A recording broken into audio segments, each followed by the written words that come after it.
بسم اللہ الرحمن الرحیم۔ کتاب کا نام ہے خطبات، مصنف ہیں سید ابو العلا مودودی۔ نماز، عبادت کا وسیع مفہوم۔ عبادت دراصل بندگی کو کہتے ہیں، اور جب آپ اللہ کے بندے ہی پیدا ہوئے ہیں تو آپ کو کسی وقت کسی حال میں بھی اس کی بندگی سے آزاد نہیں ہونا چاہیے۔ جس طرح آپ یہ نہیں کہہ سکتے کہ میں اتنے گھنٹے یا اتنے منٹوں کے لیے اللہ کا بندہ ہوں اور باقی وقت میں اس کا بندہ نہیں، اسی طرح آپ یہ بھی نہیں کہہ سکتے کہ اتنا وقت اللہ کی عبادت میں صرف کروں گا اور باقی اوقات میں مجھے آزادی ہے کہ جو چاہے کروں۔ اس نے آپ کو بندگی ہی کے لیے پیدا کیا ہے، لہٰذا آپ کی ساری زندگی اس کی عبادت میں صرف ہونی چاہیے، اور کبھی ایک لمحہ کے لیے بھی آپ کو اس کی عبادت سے غافل نہ ہونا چاہیے۔ یہ بھی آپ کو معلوم ہوا کہ عبادت کے معنی دنیا کے کام کاج سے الگ ہو کر ایک کونے میں بیٹھ جانے اور اللہ اللہ کرنے کے نہیں ہیں، بلکہ دراصل عبادت کا مطلب یہ ہے کہ آپ اس دنیا میں جو کچھ بھی کریں اللہ کے قانون کے مطابق کریں۔ آپ کا سونا اور جاگنا، آپ کا کھانا اور پینا، آپ کا چلنا اور پھرنا، غرض سب کچھ اللہ کے قانون کی پابندی میں ہو۔ آپ جب اپنے گھر میں بیوی، بچوں، بھائی بہنوں اور عزیز رشتہ داروں کے پاس ہوں تو ان کے ساتھ اس طرح پیش آئیں جس طرح اللہ نے حکم دیا ہے۔ جب اپنے دوستوں میں ہنسیں اور بولیں، اس وقت بھی آپ کو خیال رہے کہ ہم اللہ کی بندگی سے جو اللہ نے مقرر کی ہے۔ جب آپ رات کے اندھیرے میں ہوں اور کوئی گناہ اس طرح کر سکتے ہوں کہ دنیا میں کوئی بھی آپ کو دیکھنے والا نہ ہو، اس وقت بھی آپ کو یاد رہے کہ اللہ آپ کو دیکھ رہا ہے اور ڈرنے کے لائق وہ ہے، نہ کہ دنیا کے لوگ۔ جب آپ جنگل میں اکیلے جا رہے ہوں اور وہاں کوئی جرم اس طرح کر سکتے ہوں کہ کسی پولیس مین اور کسی گواہ کا کھٹکا نہ ہو، اس وقت بھی آپ اللہ کو یاد کر کے ڈر جائیں اور جرم سے باز رہیں۔ جب آپ جھوٹ اور بے ایمانی اور ظلم سے بہت سارا فائدہ حاصل کر سکتے ہوں اور کوئی آپ کو روکنے والا نہ ہو، اس وقت بھی آپ اللہ سے ڈریں اور اس فائدے کو اس لیے چھوڑ دیں کہ اللہ اس سے ناراض ہوگا۔ اور جب سچائی اور امانت داری میں سراسر آپ کو نقصان پہنچ رہا ہو، اس وقت بھی آپ نقصان اٹھانا قبول کر لیں، صرف اس لیے کہ اللہ اس سے خوش ہوگا۔ بس دنیا کو چھوڑ کر کونوں اور گوشوں میں جا بیٹھنا اور تسبیح ہلانا عبادت نہیں، بلکہ دنیا کے دھندوں میں پھنس کر اللہ کے قانون کی پابندی کرنا عبادت ہے۔ ذکر الہی کا مطلب یہ نہیں ہے کہ زبان پر اللہ اللہ جاری ہو، بلکہ اصل ذکر الہی یہ ہے کہ دنیا کے جھگڑوں اور بکھیڑوں میں پھنس کر بھی ہر وقت اللہ یاد رہے۔ جو چیز اللہ سے غافل کرنے والی ہے اس میں مشغول ہو اور پھر اللہ سے غافل نہ ہو۔ دنیا کی زندگی میں جہاں خدائی قانون کو توڑنے کے بے شمار مواقع بڑے بڑے فائدوں کے لالچ اور نقصان کا خاص خوف لیے ہوئے آتے ہیں، وہاں اللہ کو یاد کر کے اس کے قانون کی پیروی پر قائم ہو۔ یہ ہے اصل یاد خدا، اور اسی کا نام ہے ذکر الہی۔ اسی ذکر کی طرف قرآن مجید میں اشارہ کیا گیا ہے، فَإِذَا قُضِيَتِ الصَّلَاةُ فَانتَشِرُوا فِي الْأَرْضِ وَابْتَغُوا مِن فَضْلِ اللَّهِ وَاذْكُرُوا اللَّهَ كَثِيرًا لَعَلَّكُمْ تُفْلِحُونَ۔ سورۃ جمعہ کی آیت نمبر 10 ہے، یعنی جب نماز ختم ہو جائے تو زمین میں پھیل جاؤ، اللہ کے فضل یعنی رزق حلال کی تلاش میں دوڑ دھوپ کرو اور اللہ کو کثرت سے یاد کرو تاکہ تمہیں فلاح نصیب ہو۔ نماز کے فوائد۔ غور کیجئے کہ اتنی بڑی عبادت انجام دینے کے لیے جن چیزوں کی ضرورت ہے اور نماز کس طرح وہ چیزیں انسان میں پیدا کرتی ہے۔ احساس بندگی۔ سب سے پہلے تو اس بات کی ضرورت ہے کہ آپ کو بار بار یہ یاد دلایا جاتا رہے کہ آپ اللہ کے بندے ہیں، اسی کی بندگی آپ کو ہر وقت ہر کام میں کرنی ہے۔ یہ یاد دلانے کی ضرورت اس لیے ہے کہ ایک شیطان آدمی کے نفس میں بیٹھا ہوا ہے جو ہر وقت کہتا رہتا ہے کہ تو میرا بندہ، اور لاکھوں کروڑوں شیطان ہر طرف دنیا میں پھیلے ہوئے ہیں اور ان میں سے ہر ایک یہی کہہ رہا ہے کہ تو میرا بندہ ہے۔ ان شیطانوں کا طلسم اس وقت تک نہیں ٹوٹ سکتا جب تک انسان کو دن میں کئی بار یہ یاد نہ دلایا جائے کہ تو کسی کا بندہ نہیں، صرف اللہ کا بندہ ہے۔ یہی کام نماز کرتی ہے۔ صبح اٹھتے ہی سب کاموں سے پہلے وہ آپ کو یہی بات یاد دلاتی ہے، پھر جب آپ دن کو اپنے کام کاج میں مشغول ہوتے ہیں اس وقت بھی 3 مرتبہ اسی کو یاد دلاتی ہے۔ جب آپ رات کو سونے کے لیے جاتے ہیں تو پھر آخری بار اس کا اعادہ کرتی ہے۔ یہ نماز کا پہلا فائدہ ہے، اور قرآن میں اسی بنا پر نماز کو ذکر سے تعبیر کیا گیا ہے، یعنی یہ اللہ کی یاد ہے۔ فرض شناسی۔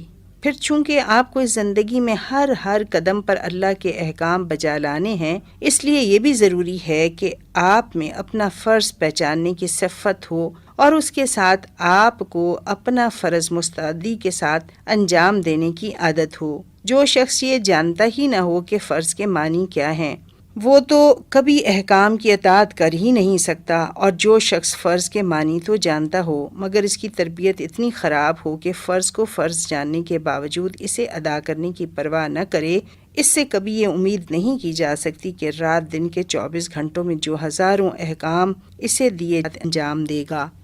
مشق اطاعت۔ جن لوگوں کو فوج یا پولیس میں ملازمت کرنے کا اتفاق ہوا ہے وہ جانتے ہیں کہ ان دونوں ملازمتوں میں ڈیوٹی کو سمجھنے اور ادا کرنے کی مشق کس طرح کرائی جاتی ہے۔ رات دن میں کئی بار بگل بجایا جاتا ہے، سپاہیوں کو ایک جگہ حاضر ہونے کا حکم دیا جاتا ہے، ان سے قواعد کرائی جاتی ہے، یہ اس لیے کہ ان کو حکم بجا لانے کی عادت ہو، اور ان میں سے جو لوگ ایسے سست اور نالائق ہوں کہ سائرن کی آواز سن کر بھی گھر بیٹھے رہیں یا پریڈ میں حکم کے مطابق حرکت نہ کریں، انہیں پہلے ہی ناکارہ سمجھ کر ملازمت سے الگ کر دیا جائے۔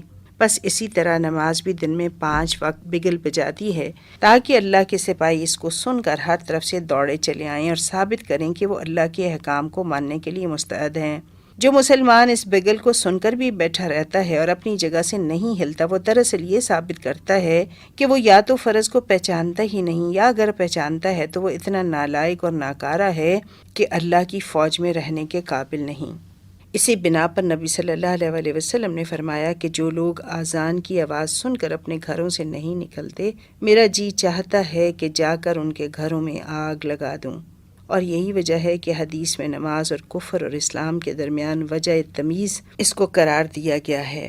عہد رسالت اور عہد صحابہ میں کوئی شخص مسلمان سمجھا ہی نہ جاتا تھا جو نماز کے لیے جماعت میں حاضر نہ ہوتا ہو، حتیٰ کہ منافقین بھی جنہیں اس امر کی ضرورت ہوتی تھی کہ ان کو مسلمان سمجھا جائے، اس امر پر مجبور ہوتے تھے کہ نماز با جماعت میں شریک ہوں۔ چنانچہ قرآن میں جس چیز پر منافق کو ملامت کی گئی ہے وہ یہ نہیں ہے کہ وہ نماز نہیں پڑھتے، بلکہ یہ کہ بادلے ناخواستہ بددلی کے ساتھ نماز کے لیے اٹھتے ہیں۔ اس سے معلوم ہوا کہ اسلام میں کسی ایسے شخص کے لیے مسلمان سمجھے جانے کی گنجائش نہیں ہے جو نماز نہ پڑھتا ہو، اس لیے کہ اسلام محض ایک اعتقادی چیز نہیں ہے بلکہ عملی چیز ہے، اور عملی چیز بھی ایسی کہ زندگی میں ہر وقت ہر لمحہ ایک مسلمان کو اسلام پر عمل کرنے اور کفر و فسق سے لڑنے کی ضرورت ہے۔ ایسی زبردست عملی زندگی کے لیے لازم ہے کہ مسلمان اللہ کے احکام بجا لانے کے لیے ہر وقت مستعد ہو۔ جو شخص اس قسم کی مستعدی نہیں رکھتا وہ اسلام کے لیے قطعاً ناکارہ ہے۔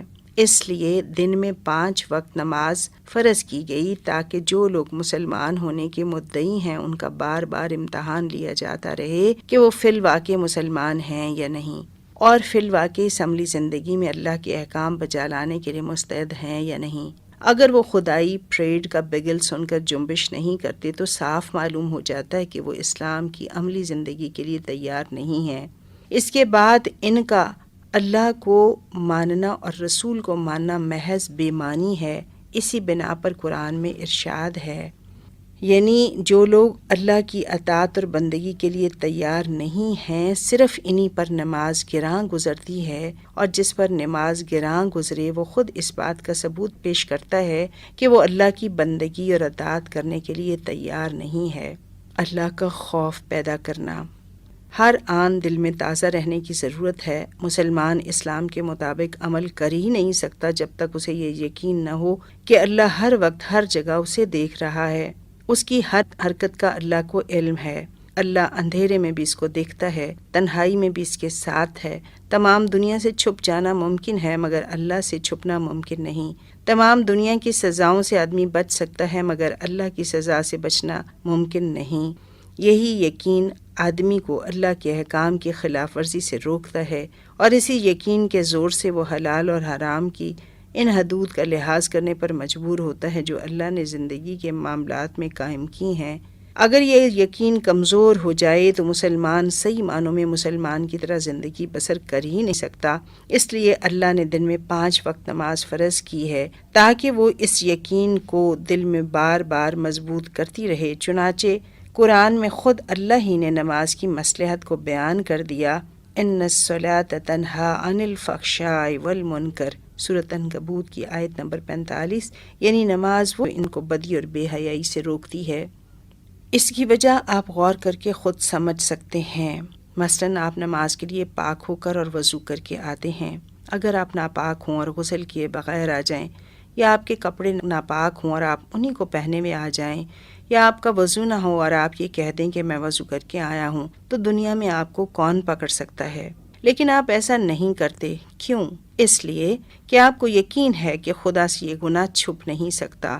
اس طرح نماز میں جو چیزیں آہستہ پڑھی جاتی ہیں، اگر آپ ان کو نہ پڑھیں تو بھی کسی کو خبر نہیں ہو سکتی، مگر آپ ایسا نہیں کرتے۔ یہ کس لیے؟ اس لیے کہ آپ کو یقین ہے کہ اللہ سب کچھ سن رہا ہے اور آپ کی شرع سے بھی زیادہ قریب ہے۔ اس طرح آپ جنگل میں بھی نماز پڑھتے ہیں، اپنے گھر میں جب تنہا ہوتے ہیں اس وقت بھی نماز پڑھتے ہیں، حالانکہ کوئی آپ کو دیکھنے والا نہیں ہوتا اور کسی کو یہ معلوم نہیں ہوتا کہ آپ نے نماز نہیں پڑھی۔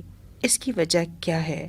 یہی کہ آپ چھپ کر بھی اللہ کے حکم کی خلاف ورزی کرنے سے ڈرتے ہیں، اور اگر آپ کو یقین ہے کہ اللہ سے کسی جرم کا چھپانا ممکن نہیں، اس سے آپ اندازہ کر سکتے ہیں کہ نماز کس طرح اللہ کا خوف اور اس کے حاضر اور ناظر اور علیم اور خبیر ہونے کا یقین آدمی کے دل میں بٹھاتی اور تازہ کرتی رہتی ہے۔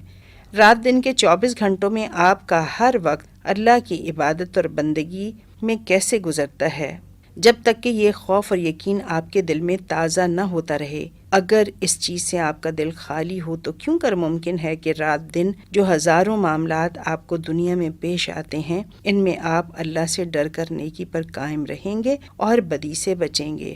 قانون الہی سے واقفیت۔ چوتھی چیز جو عبادت الہی کے لیے نہایت ضروری ہے وہ یہ کہ آپ اللہ کے قانون سے واقف ہوں، اس لیے کہ اگر آپ کو قانون کا علم ہی نہ ہوگا تو اس کی پابندی کیسے کر سکتے ہیں؟ یہ کام بھی نماز انجام دیتی ہے۔ نماز میں جو قرآن پڑھا جاتا ہے یہ اس لیے ہے کہ روزانہ آپ اللہ کے احکام سے واقف ہوتے رہیں۔ جمعہ کا خطبہ بھی اسی لیے ہوتا ہے کہ آپ کو اسلام کی تعلیم سے واقفیت ہو۔ نماز باجماعت اور جمعے سے ایک فائدہ یہ بھی ہے کہ عالم اور عامی بار بار ایک جگہ کھڑے ہوتے رہتے ہیں اور لوگوں کو ہمیشہ اللہ کے احکام سے واقف ہونے کا موقع ملتا رہتا ہے۔ اب یہ آپ کی بدقسمتی ہے کہ آپ نماز میں جو کچھ پڑھتے ہیں اس سے واقف ہونے کی کوشش نہیں کرتے۔ آپ کو جمعے کے خطبے بھی ایسے سنائے جاتے ہیں جن سے آپ کو اسلام کا کوئی علم حاصل نہیں ہوتا، اور نماز کی جماعتوں میں آ کر نہ آپ کے عالم اپنے جاہل بھائیوں کو کچھ سکھاتے ہیں اور نہ جاہل بھائی اپنے بھائیوں سے کچھ پوچھتے ہیں۔ نماز تو آپ کو ان سب فائدوں کا موقع دیتی ہے، آپ خود فائدہ نہ اٹھائیں تو نماز کا کیا قصور؟ اجتماعیت کی مشق۔ پانچویں چیز یہ ہے کہ ہر مسلمان زندگی کے اس ہنگامے میں اکیلا نہ ہو، بلکہ سب مسلمان مل کر ایک مضبوط جماعت بنے اور خدا کی عبادت یعنی اس کے احکام کی پابندی کرنے اور اس کے قانون پر عمل کرنے اور اس کے قانون کو دنیا میں جاری کرنے کے لیے ایک دوسرے کی مدد کریں۔ آپ جانتے ہیں زندگی میں ایک طرف مسلمان یعنی اللہ کے فرمانبردار بندے ہیں اور دوسری طرف کفار یعنی اللہ کے باغی بندے۔ رات دن فرمانبرداری اور بغاوت کے درمیان کشمکش برپا ہے۔ باغی اللہ کے قانون کو توڑتے ہیں اور اللہ کے خلاف دنیا میں شیطانی قوانین کو جاری کرتے ہیں۔ ان کے مقابلے میں اگر ایک مسلمان تنہا ہو تو کامیاب نہیں ہو سکتا۔ ضرورت اس کی ہے کہ اللہ کے فرمانبردار بندے مل کر اجتماعی طاقت سے بغاوت کا مقابلہ کریں اور خدائی قانون کو نافذ کریں۔ یہ اجتماعی طاقت پیدا کرنے والی چیز تمام چیزوں سے بڑھ کر نماز ہے۔ 5 وقت کی جماعت، پھر جمعہ کا بڑا اجتماع، پھر عیدین کے اجتماع، یہ سب مل کر مسلمانوں کو ایک مضبوط دیوار کی طرح بنا دیتے ہیں اور ان میں وہ یکجہتی اور عملی اتحاد پیدا کر دیتے ہیں جو روزمرہ کی عملی زندگی میں مسلمانوں کو ایک دوسرے کا مددگار بنانے کے لیے ضروری ہے۔ کتاب کا نام ہے خطبات اور مصنف ہیں سید ابو لالا مودودی۔ وآخر الدعوانا ان الحمد للہ رب العالمین۔